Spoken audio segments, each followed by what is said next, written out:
बिलासपुर जिला के बिल्हा ब्लॉक के ग्राम पंचायत कड़ार में किसान के खेत में ए दरी सरोत्तर धान हा हरियर दिखत है। काबर पानी हा सरोत्तर गिरत है। फिर ग्राम पंचायत में गौठान स्वीकृत है और पंचायत के द्वारा गौठान निर्माण नहीं हुए हैं। जखले गांव के जम्मो गाय गरुआ बर्दी के बर्दी खेत खार में धान लचरत है। किसान गाय गरुआ के धान चराई ले हलकान है। सड़क में आए दिन गाय मन बैठे रही थे, जखले दुर्घटना खलो होत रही थे। यही बात लले कि गांव के जय मां दुर्गा महिला समिति के द्वारा बिलासपुर कलेक्टर ला गुहार लगा के धान ला बचाए बर गौठान के जल्दी से निर्माण करे के मांग रखे गई। ये विषय लेके पाछू कई पैत ग्राम पंचायत और सरपंच ले गौठान निर्माण जल्दी कराए के मांग रखे गए हैं और बिल्हा एसडीएम ले घलो मांग ला रखे जा चुके हैं।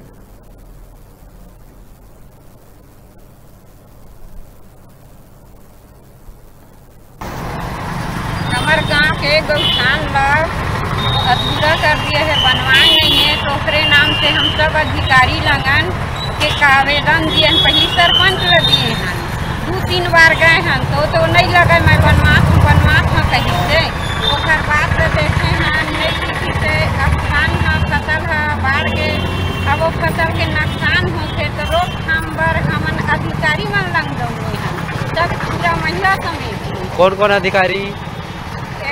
एसडीएम गए हैं, सीओ गए हैं, कलेक्टर गए हैं, सब जगह गए। यहाँ कै बार हो गया आवाज? यहाँ 2 बार हो गया आवाज। काबुली से साहब अभी आवेदन दिया था। अभी कलेक्टर लग गए हैं तो सीओ साहब लग गए हैं, सीओ साहब लग गए हैं तो सीओ साहब फिर जिला वाला सीओ साहब फोन करी से तो बना थे कहीं से हम कहीं से कला हवा के बार अधिकारी के प्रशासन गौठान नहीं बने करके, अगर गौठान के काम नहीं कलेक्टर नहीं करवाई तो फिर हम लोग चक्का जाम करनी पड़ेगी। गौठान बनाए